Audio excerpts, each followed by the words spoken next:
Bienvenue dans ce numéro de Ma vie d'artiste, ce magazine qui vous plonge dans la vie de deux artistes, un de l'ancienne génération et l'autre évidemment de la génération montante. Avec ce magazine, nous allons vous faire découvrir donc la vie d'un artiste de l'ancienne génération qui forcément n'est plus sur la scène musicale, mais qui a eu le temps de faire son parcours, qui a eu le temps de bercer donc vos moments, qui a eu le temps de vous montrer celui qu'il est, et l'autre artiste de la génération montante qui est en train de faire ses pas dans la scène musicale.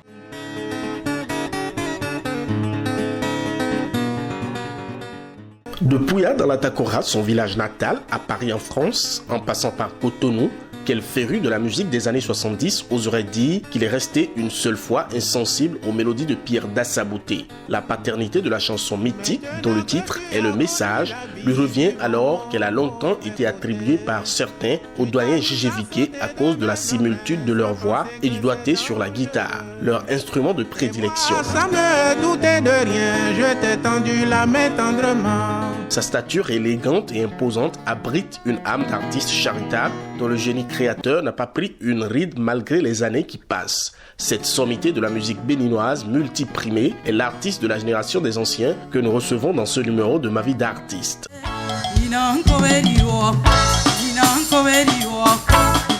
De son côté, Edith Compan à l'état civil et Compan, de son nom d'artiste, est natif de la Takora, les plus hautes chaînes montagneuses du Bénin, ont vu naître et éclore sa musique à l'ombre des baobabs. Aujourd'hui, son talent n'est plus à démontrer. Dans son parcours, elle a partagé les scènes avec des grands noms de la musique béninoise. Révélée par les trophées Conavab en 2014, avec un album sorti un an plus tôt, Compan vit son art avec passion et détermination. Sa voix sonne tel un rossignol, émeut les sens et enchante les cœurs. Le rythme de sa terre natale sur lequel elle s'appuie dans ses compositions est le tipenti.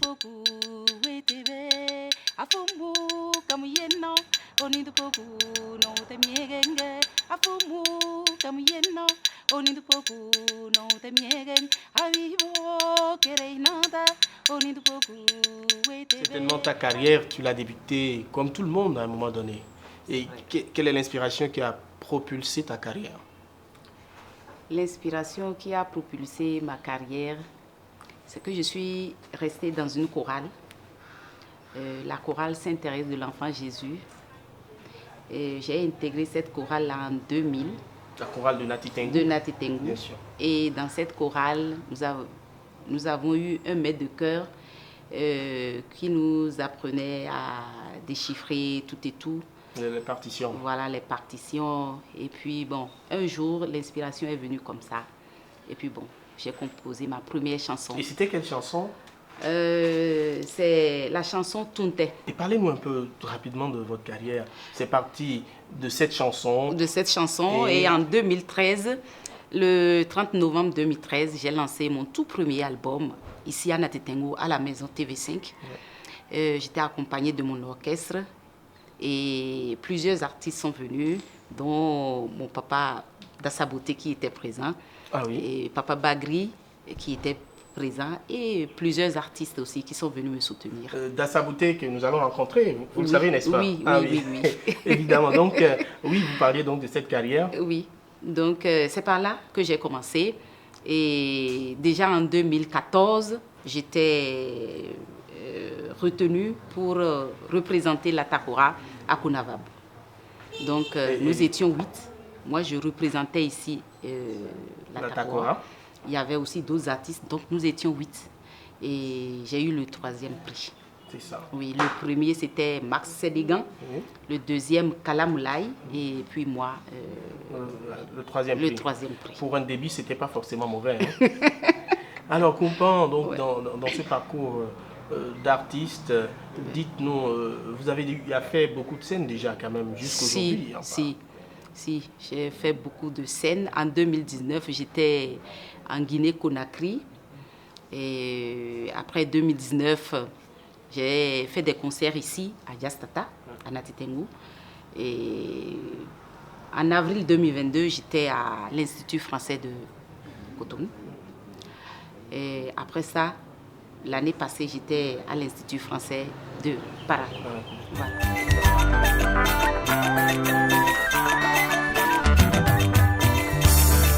Akari, l'instant, nous sommes à Jazz Tata. Oui, nous sommes à C'est Jazz Tata. un endroit qui représente beaucoup pour votre... Beaucoup. je vais dire, c'est un endroit qui représente beaucoup dans votre carrière musicale. Oui, oui. Parlez-nous un peu de Jazz Tata. Jazz Tata, c'est une association de musiciens.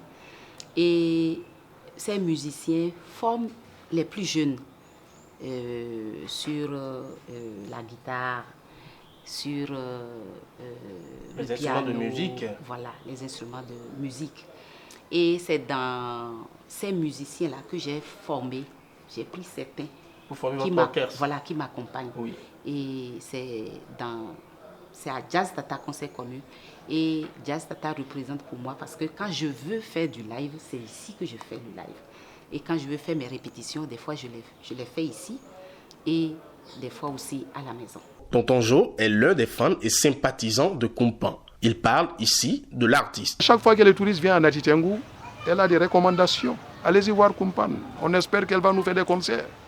Donc ça, c'est les meilleurs souvenirs que j'ai d'elle.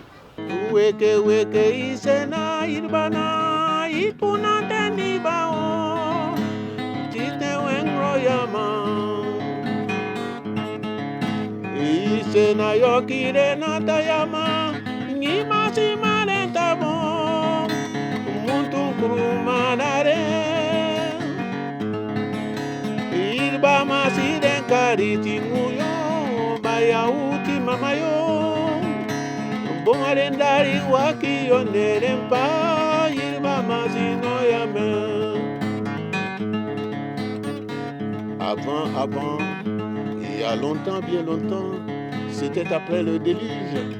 Les descendants de Noé se dirigèrent vers l'Orient et s'installèrent dans la plaine de Shinéar. En ce temps-là, toute la terre avait une seule langue et les mêmes mots. Un jour, ils se dirent l'un à l'autre, allons, faisons des briques et cuisons-les au feu. Il y a tellement de Béninois, il y a tellement de personnes à l'extérieur, il y a tellement de mélomanes qui sont répartis sur toute l'étendue du territoire, que je veux dire national ou international, qui ont dû vous écouter. Pierre Dassabouté, que nous rencontrons aujourd'hui. Alors dites-nous, cette génération à laquelle vous appartenez réellement, vous avez commencé, c'est laquelle? C'est la génération 70. 70, c'est en ce moment que j'ai commencé à sortir mes tentacules. Parce qu'avant ça, j'étais au collège, j'étais au cours complémentaire de Natitengu. Donc, mais au cours complémentaire déjà, je faisais parler de moi, les gens... Déjà au cours complémentaire? Oui. J'ai commencé à composer sans guitare. Je composais comme ça et puis les jeunes filles aimaient entendre ça. Ah ouais. Puis est apparue donc, cette guitare par un monsieur que je n'oublie pas, un certain Aplogan, qui était greffier en chef. Donc c'est lui qui m'a fait toucher la guitare pour la première fois. Yeah. Et c'est comme ça que c'est venu. Donc les morceaux que les gens aimaient au collège, c'était Aurélina. Ouais. Mes professeurs, vraiment, des fois m'appelaient à la direction pour en parler, pour leur chanter ça. Le morceau que les gens aimaient aussi, c'est Oye, oye, mon cœur, on me l'a volé. Ah ouais. C'est cœur volé. Et là, les gens aimaient ça. Oye, oye, mon cœur, on me l'a volé. Qui donc me l'a enlevé? Mesdemoiselles, fouillez dans vos beaux yeux, trouvez qui me l'a volé. Ah, vous devez être un bon poète, hein? Ah, j'aimais écrire. J'aimais écrire et cela, bon, pas pour mentir. En troisième, quand je faisais une rédaction, j'avais un professeur qui m'aimait beaucoup, vraiment parce que j'écrivais. J'aimais écrire, inspiré par les journaux, comme j'étais en contact avec l'administration préfectorale. Donc j'étais en contact avec les journaux, que je lisais les Tintins, tout ça. Donc c'est ça qui faisait que, bon, j'écrivais bien. Ah, la vie, elle est pleine de farces, de gens sans honneur, de filles sans amour. Ah, Revenons donc à cette génération à laquelle vous appartenez. Oui. Vous parlez des années 70. 70. Oui. Bon, les artistes, c'était pas légion. En Vous ce voyez, moment. en ce moment, c'était difficile, c'était très difficile. Et bon, il fallait d'abord être propulsé là parce que vous chantez bien. Et il y avait même des compositeurs qui n'apparaissaient pas. Ils composaient des chansons, mais ils ne chantaient pas parce que la voix n'y était pas. Bon, en dehors de ça, bon, moi je suis chanteur isolé, avec la même vocation que mon doyen Gégé Viqué. Donc il fallait que je maîtrise un instrument de musique. C'est comme ça que j'ai commencé à triturer la guitare et à sortir des sentiers battus. Parce qu'à chaque fois que je jouais, comme il disait, j'ai vu que j'ai dit non, c'est pas j'ai vu que c'est Dassabouté. Il y avait quand même une ressemblance dans le style, ce qui fait qu'on pensait que c'était Gégé Viqué. Oui, ceux qui étaient profanes. Oui. Mais ceux qui étaient musiciens, quand ils écoutaient, c'était un peu différent. Différent. Surtout au niveau de la voix aussi. Oui, le doigté n'était pas tellement le même. Parce que lui, il était dans la guitare classique. Oh, moi, tout ce que je jouais, je vais dire que, bon, permettez-moi le terme, c'était sauvage. Ah ouais. Je cherchais par-ci, par-là. Ah, voilà. Et finalement, je me suis fait une personnalité parce que quand je prenais la guitare, on savait que, ah, ça c'est Dassabouté.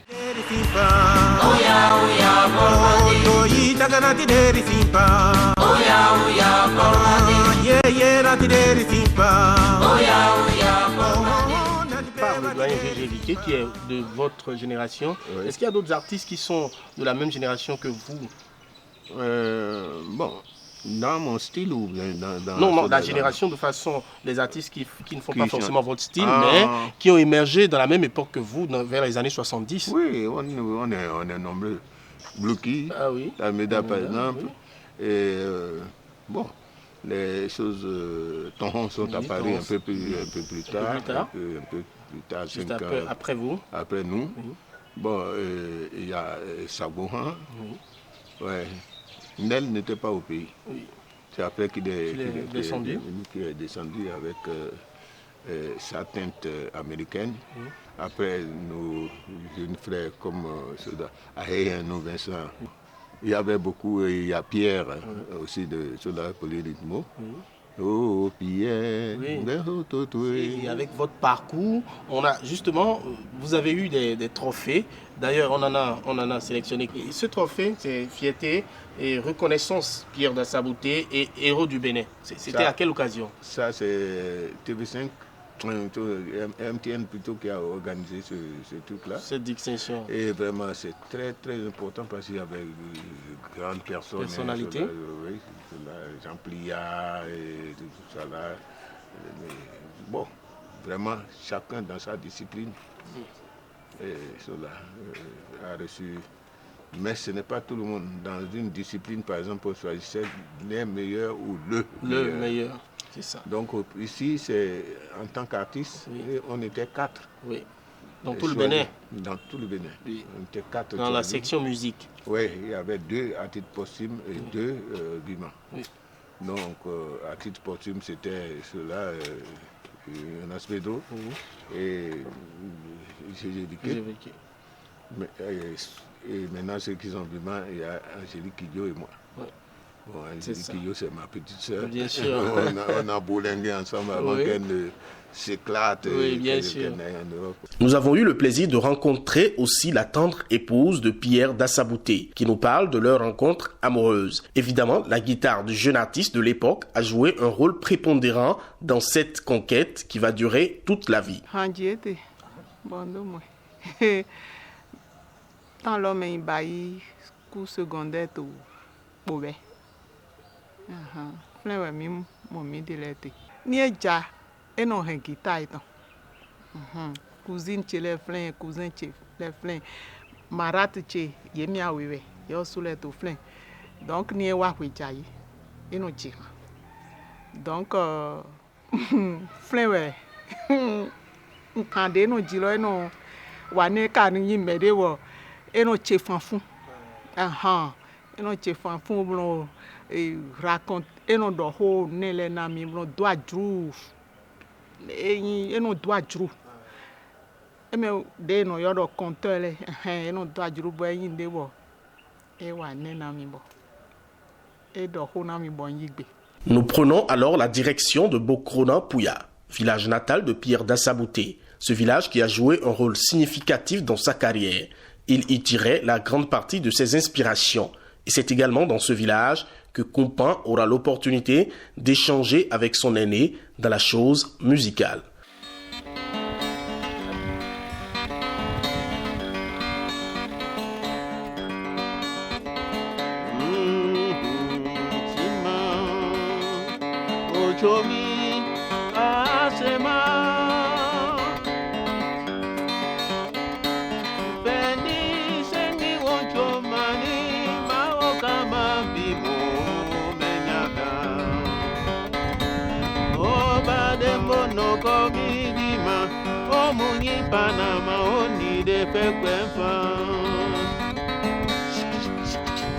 Très belle mélodie, papa.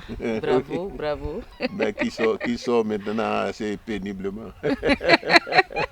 Là que tu vois, oui. C'est la tombe de mon grand frère. Okay. Ouais, après, notre frère aîné qui est là-bas. Bon, il y a eu quelqu'un, et après lui, c'était lui qui vient. Ouais. Donc, il était policier, brigadier de paix. Donc, j'ai grandi dans ses mains. Je suis resté à Cotonou avec lui, à Malambine, un peu partout. Et voilà, il est décédé en 2017, autour de 2017. J'ai été formé instructeur de jeunesse en Israël. Bon, avec cette étoffe-là, j'ai commencé à travailler. Oui.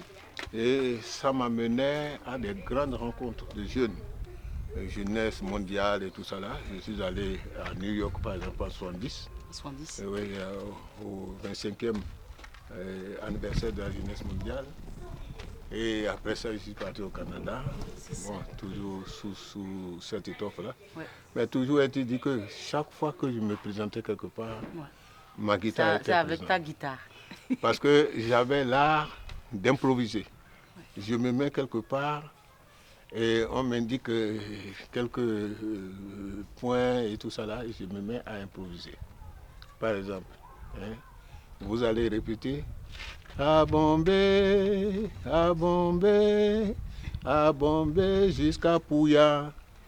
À Bombay, à Bombay, à Bombay jusqu'à Pouya.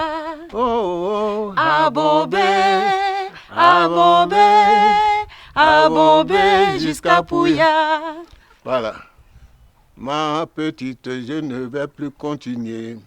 Parce que ta voix là m'a trop enchanté. Wow. Je ne peux pas chanter, les gens vont se moquer de moi. C'est pourquoi je vais arrêter tout de suite. Oh oh, à Bombay, à Bombay, à Bombay jusqu'à Pouya.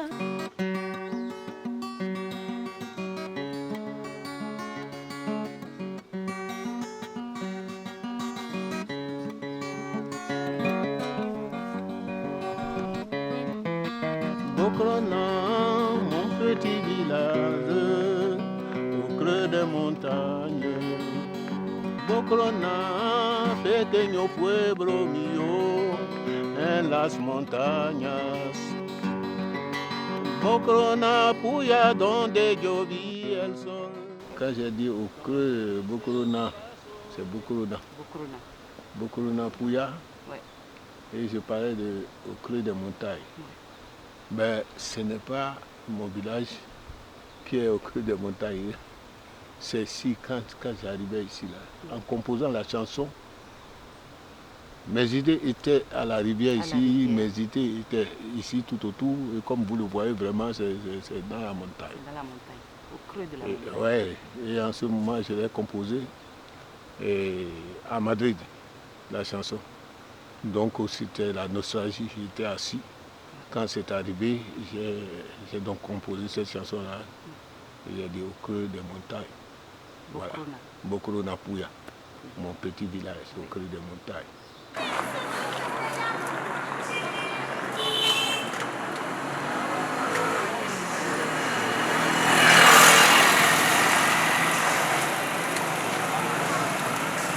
Parlez-nous un peu de votre papa, puisqu'il a été gardien ici. Oui, c'était un ancien combattant qui a fait donc le service militaire. Il te parle de Pau, de Perpignan. Mais après ça, ils ont été reconvertis en garde sec. Et il a travaillé à Paubert, il a travaillé dans le Borgou, il a travaillé un peu partout, ici, les Sinandé et autres. Et il parle couramment de Yoruba, il parle couramment de Bariba. Nous avons eu donc à s'impulser dans chacune de vos vies, très intéressante, très émouvante. On a recueilli beaucoup d'histoires, on a gardé beaucoup de choses qui sont très intéressantes. Et ce dont nous allons parler ici maintenant, c'est d'un rythme que vous connaissez très bien. D'ailleurs, Kumpan, je sais que Pépé aussi connaît ce rythme, mais ce qui n'est pas évident avec ce rythme, c'est surtout ce qu'on en fait. Parce qu'on se dit que pour la plupart du temps, les rythmes béninois ne sont pas forcément utilisés à la valeur qu'il faut dans les chansons. C'est ce qu'on se dit. On veut parler précisément du rythme Tipenti.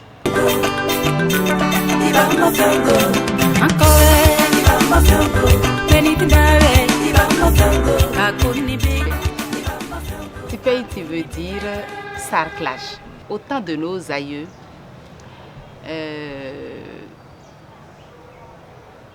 il faisait le sarclage 2 fois dans un champ de mil.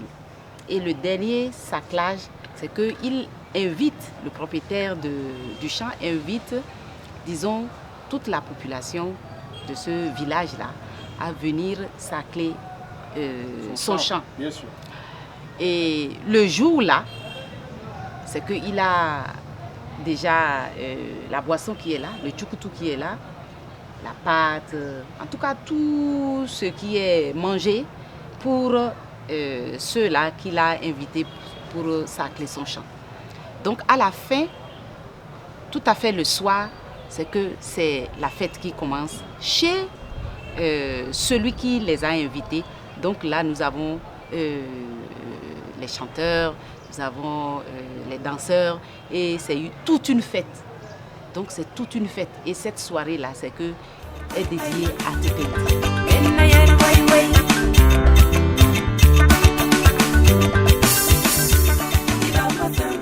Nous, les Waba, on regardait le Tipenti comme quelque chose qui est attaché à l'homme au Tambari.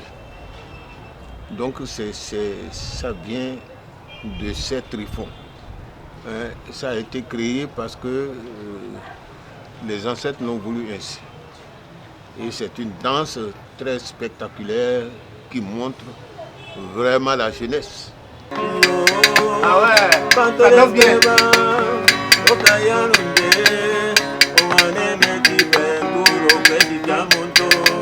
Merci beaucoup, merci beaucoup. Très belle danse, bien dansé. Ah même c'est un très beau rythme, non seulement, mais c'est une danse élégante, n'est-ce pas? Oui, c'est pour cela que j'avais commencé par la pauvreté d'orchestration. Ouais.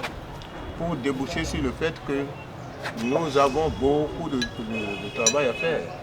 Ça là par exemple, ça ne refuse pas d'être habillé. Bon, ouais. Merci beaucoup. Merci surtout pour ces moments de partage. Chers amis téléspectateurs, vous avez donc eu le plaisir d'entrer donc dans la vie de ces deux artistes. C'est un plaisir donc de vous avoir fait vivre ce moment. Mais nous n'allons pas finir sans écouter ce morceau, sans cette performance. Et Kumpan, vous allez chanter donc avec Pépé, avec plaisir. Le message. La vie, elle est pleine de farces, de gens sans honneur, de filles sans amour. Ah, qu'est-ce que l'amour? C'est une vraie foutaise. Reçois donc ce message, toi qui veux t'en aller.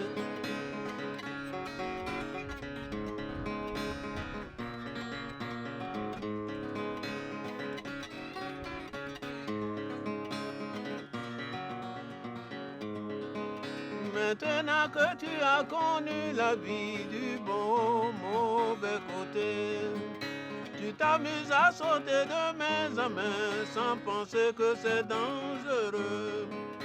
Et moi, ça me doute.